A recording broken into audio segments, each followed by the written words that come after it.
عیسیٰ فرماندے نہیں سے کہ جناب نچن والے دے پتر میدان نہیں لا سکتے. سبحان اللہ. جنہاں دی نچدیاں ان کو کیا پتا میدان کیا ہے, جوان مردی کیا ہے, مردانگی کیا ہے. جنہاں نو منہ دھون دا پتہ نہیں گلاں کردے نے لبیک والے دے اوتے. ویکھیا نہیں بھی او شیخو ٹلی سانو کہندا سی یہ ختم ہو گئے ہیں, یہ دہشت گرد ہو گئے ہیں, یہ ہو گئے ہیں. تے اپنی وار آئی تے 2 دن بھی نہ چھل سکیا, رو رو کے جا کے جناب او پولیس والے دے گلے لا کے تو رو لگیا. تے دوسرا جڑا ساڈا جنم دا فواد ڈبو 2 دن نہیں گزار سکا, 2 دن. اے جنہاں دے پیچھے اے تسی سارے کچھ لوگ لگے ہیں نا, حضور علیہ السلام نے فرمایا کہ بدترین ہے وہ شخص کہ جس نے کسی کی دنیا بنانے کے لیے اپنی آخرت برباد کر دی. حضور نے فرمایا بدترین ہے وہ شخص اور جس نے کسی کی دنیا بنانے کے لیے اپنا ایمان بیچ ڈالا. اور ایم این ایم پی یہ بنے, سرکاری گاڑیاں یہ لیں, عیاشیاں یہ کرے, بڑے بڑے محلات کے اندر یہ رہے, لکھوں کی تنخواہ اے لین, پھر بدماشیاں یہ کرے, دین کے اوپر حملے یہ کرے, اور دنیا تو ان کی بنی, آپ لوگ ان کی دنیا کے پیچھے اپنا ایمان کیوں بیچ رہے ہیں. تو 2 دن نہیں ہوئے, 2 دن نہیں جھال سکیا. تو جدو رہا ہو گیا ہے اس دی زنانی تصویرہ لے کے پھر دی سی بچیاں دی, اور جی 2 بچیوں کا باپ ہے, تصویر اس طرح لے کے پھر دی سی جیسے 20 سال ہو گئے نا, پیو دا پتہ کوئی نہیں جی. وہ 2 دن نہیں گزرے تو تصویرہ لے کے پھر دی سی, اور جناب بچیوں کے ساتھ ملنے نہیں دیا جا رہا. ہم نے کہا جب تم نے سید زادیوں کے منہ پہ تھپڑ مروائے تھے, وہ جب تم نے چار دیواری کا تقدس پامال کیا تھا, وہ یہ تو بھی آغاز ہے, ابھی آگے آگے دیکھو ہوتا ہے کیا ہے. تو کچھ بھی نہیں ہویا. تو پھر جناب جدو آیا ٹی وی دے اینکر اس تو پوچھنے اور ٹی وی آلا, تو اس نے کہنے لگا 2 دن ابھی جیل رہا. اس نے کہنے لگا جی ہاؤ واز یور ایکسپیرینس, آپ کا تجربہ کیسا تھا؟ اگوں کہتا بیڈ, برا. اسی تے الحمدللہ کتنے کوئی 8 سال ہو گئے نے جیلہ کاٹ رہے ہیں. اسی تے جدو بھی جائیے لوگ کہندے ہیں ایکسپیرینس کیسا ہے, اسی کہندے ہیں 84 ہونا ہی. اسی تے نہیں روئے کدے بھی. تو اس کے آپ کو اپنے بچے تو یاد آتے ہوں گے, تو رون لگ گیا. اتنی بھی حیا نہیں آئی کہ کیمرے لگے ہیں اور لائیو براڈ کاسٹ ہے, پوری دنیا جناب چینل تے دیکھ رہی ہے, اتھے رون لگ گیا. میں کیا گھر جا کے کتنا رویا ہوئے گا. اور جب میں اس دا انٹرویو سنیا نا, اتفاق ہے میں سن رہا تھا اس وقت, تو مجھے نا وہ اپنا دن یاد آ گیا. جب آخری باری میں نے نا جیل پایا نا ڈیالا, جب آخری باری تے وہ ہتکڑیاں لگی ہیں تے صداد دہشت گردی کا, اور جو جج تھی اس دے کول میں نے لے کے گئے. جدو اسی باہر نکلے نا تو وہ پریزن وین ہے قیدیاں والی گڈی, میں نے جدو اس دے اندر انہوں نے بٹھایا پنڈی اڈیالہ جیل لے کے جان لگے, تو ادھر ایک بندہ سی, اس دا والد صاحب کے ساتھ رابطہ تھا, خیر خبر ساری وہ اس طرح آئے اسے ملاقات آستے. تو میں گڈی دے اندر ہتکڑیاں میں نے لگیاں, تو مجھے آگے سے کہتا ہے کہ جب میں جیل میں گیا ڈیالہ میں آخری مرتبہ, تو میں خود 2 بیٹیوں کا باپ تھا. تو میں نے وہ کہندا ہے کہ آپ کے لیے بڑی خوشخبری ہے کہ اللہ تعالیٰ نے آپ کو ایک اور بیٹی کی نعمت سے نوازا ہے. سبحان اللہ. میں جی واہ سبحان اللہ. تو کہندے نے کہ وہ گھر والے پوچھ رہے ہیں والد صاحب آپ کے کہ بچی دا نام کیا رکھی ہے. میں کیا سی خود حسینی ہیں, خادم حسین کے ماننے والے ہیں, تو بچی دا نام زینب رکھ دے ہو. گڈی دے اندر اسی بچی دا نام رکھا. اب وہی سوال جو اینکر نے اور ٹی وی والے نے فواد ڈبو تو پوچھا تو رو گیا.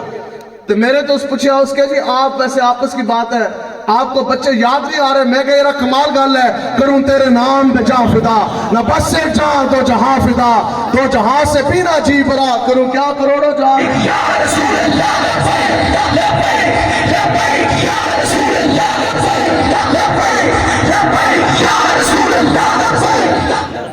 اس لیے یہ ظلم کے ضابطوں کے خلاف کھڑے ہونا ہے. لوگ کہتے ہیں جہاں مولوی سیاست کر رہے ہیں, یہ تو سیاست ہو گئی ہے. ہم نے کہا بتاؤ جی ایجے اتنے تو آڑے بیٹھے نا ملک دے حاکم اور اشرافیہ سارے, انہاں دے کتے بھی گوشت قیمے کھاندے نے, جیسے ٹیکس بھی دئیے, سارا کچھ ایسی کریے, حق لال کے خون پسینے کے کمائی ہو, تو انہاں دے کتے بھی جو سے ہے وہ گوشت کھائیں, اور ہمارے بچوں کے پاس کھانے کے لیے 2 وقت کی روٹی بھی نہ ہو. انہوں نے کتے بھی گوشت کھان, اور ہمیں ہمارے ماں باپ کو دینے کے لیے دوائی بھی نہ ہو. اسے خود دیکھے اس بندے نو, یقین کرو لوگ جاندے نے میڈیکل سٹور دے, وہ کہندے نے کمپاؤنڈر نو, میڈیکل سٹور والے نو, ایرا دوائی جڑی ہے نا ادھی کر کے دے دے, اے پتہ کاٹ لے, یار اتنے پیسے کوئی نہیں. ظالم آپ کا وہ خون چوس کے لے گئے, تو آڑی روٹی بھی لے گئے. آج بتاؤ جی اس ظالم سے روٹی چھین کے جو بھوکا حقدار ہے اس کو روٹی دینا, کیا یہ سیاست ہے؟ قرآن و حدیث پڑھ جانے کے بعد قرآن و حدیث کے نظام کے نفاذ کی بات کرنا، عشق مصطفیٰ کے نفاذ کی بات کرنا، کیا یہ سیاست ہے؟ نظام مصطفیٰ کے نفاذ کی بات کرنا، کیا یہ سیاست ہے؟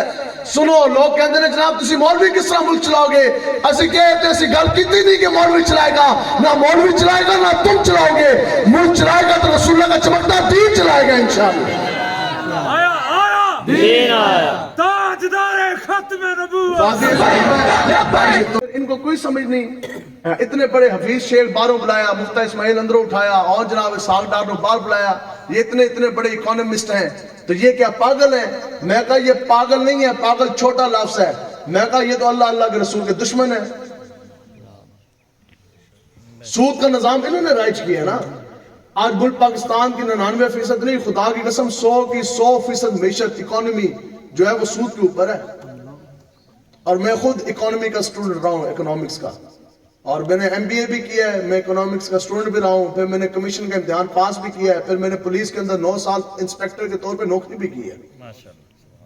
آپ میں اگر کوئی اکانومی کا کوئی سٹوڈنٹ بیٹھا ہے یا کسی نے بزنس ایڈمنسٹریشن پڑھی ہے تو وہ کھڑے ہو کے میری اصلاح کر سکتا ہے یا وہ میرے ساتھ بات کر سکتا ہے۔ انہوں نے کہا جناب پھر آپ کس طرح یہ کہتے ہیں کہ جناب 12 گھنٹے کے اندر یہ پاگل ہے جو اوپر بیٹھے؟ میں کہتا پاگل بھی ہیں، غدار بھی ہیں، اللہ کے رسول کے دشمن بھی ہیں۔ بتاؤ جی جو سود کا کام کرے اللہ کے ساتھ اللہ نے جنگ نہیں ہے؟ اور پھر زنا جو ہے وہ چھوٹا گناہ ہے۔ علماء کرام تشریف فرمائے، سود ایک نہیں 2 نہیں کئی گنا اس سے بڑا گناہ ہے۔ اسی طرح شراب پینا چھوٹا گناہ ہے، سود اس سے کئی 100 گنا جو ہے وہ بڑا گناہ ہے۔ حضور علیہ السلام نے فرمایا جو سود ہے نا اس کے گناہ کے 70 حصے ہیں۔ کتنے حصے نے؟ 70 سود دے۔ حضور نے فرمایا جو سب سے ہلکا حصہ ہے نا، ہلکا ایک حصہ جو سب سے ہلکا ہے وہ یہ ہے کہ انسان اپنی حقیقی ماں کے ساتھ زنا کرے۔ یہ حدیث مبارک ہے۔ آگے حضور علیہ السلام نے فرمایا معراج کے موقع پر حضور نے جب دیکھے جہنمی، حضور نے فرمایا کہ میں نے کچھ لوگ دیکھے جن کے پیٹ بڑھ کے اس طرح گڑوں کی طرح بہت بڑے بڑے کمروں کی مانند تھے، تو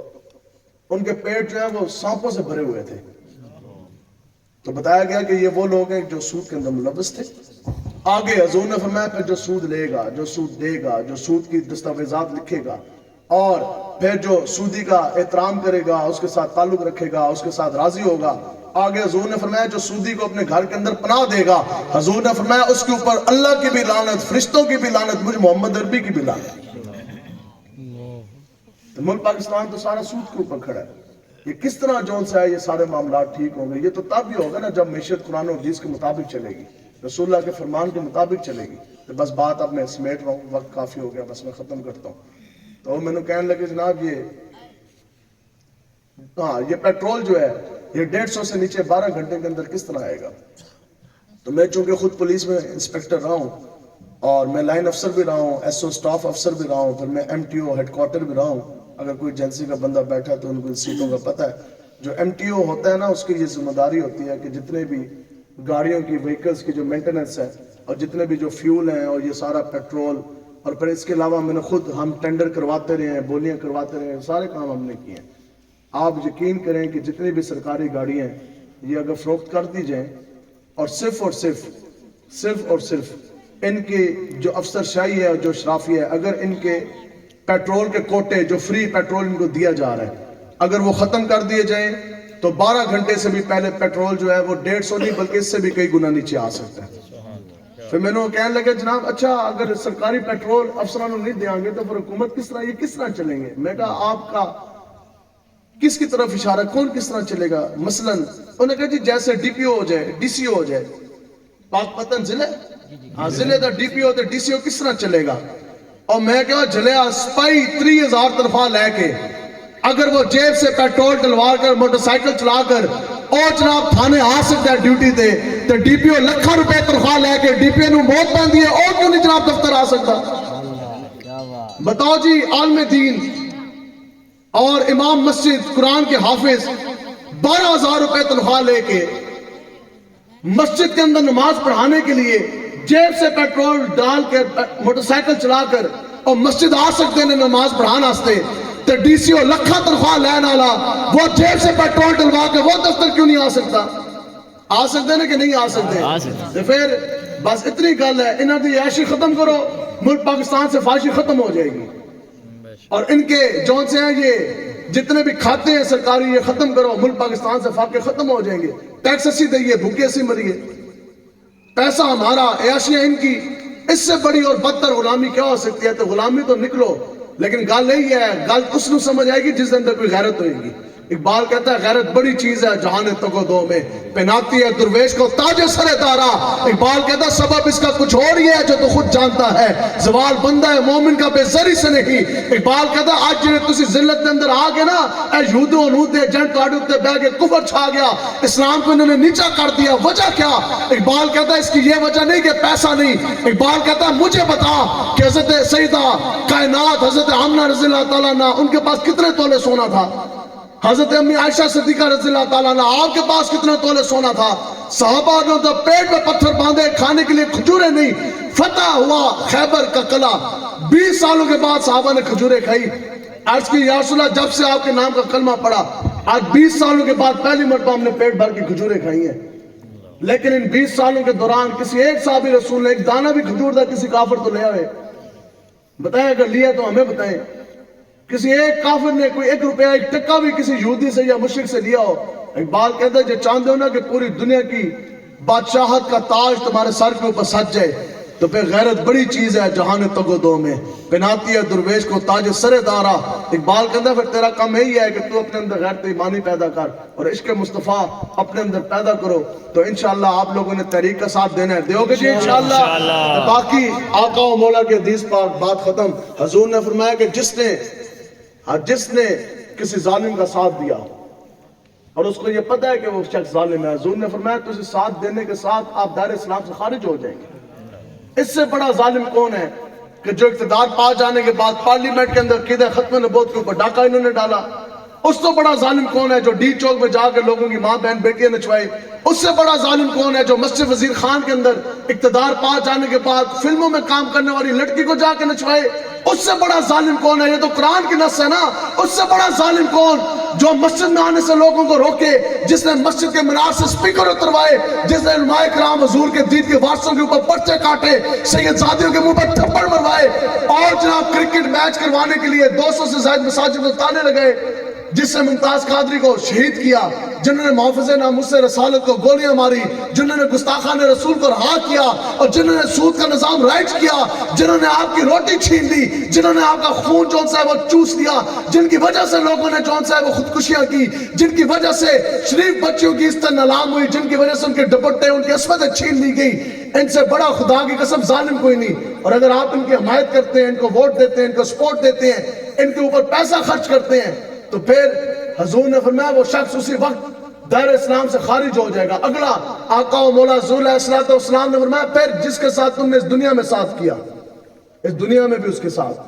پھر قیامت والے دن بھی اس کے ساتھ پھر پی ٹی آئی والے اس دنیا میں بھی عمران خان کے ساتھ ہیں ساڑھا کام یہی ہے ایسے تو پورا حق کھول کے بیان کر کے جا رہے ہیں ان کی تھوڑی اپنی مرضی اس دنیا میں بھی پی ٹی آئی والے عمران خان کے ساتھ روز حشر بھی عمران کے ساتھ فواد کے ساتھ اور شیخوں کے ساتھ ہوں گے پیپلز پارٹی والے اس دنیا میں بھی بلاول دے نال تے زرداری دے نال تے قیامت والے دن بھی اٹھن گے انہاں دے نال ہی تے نون والے اس دنیا میں بھی نواز دے نال شہباز دے نال تے لبیک والے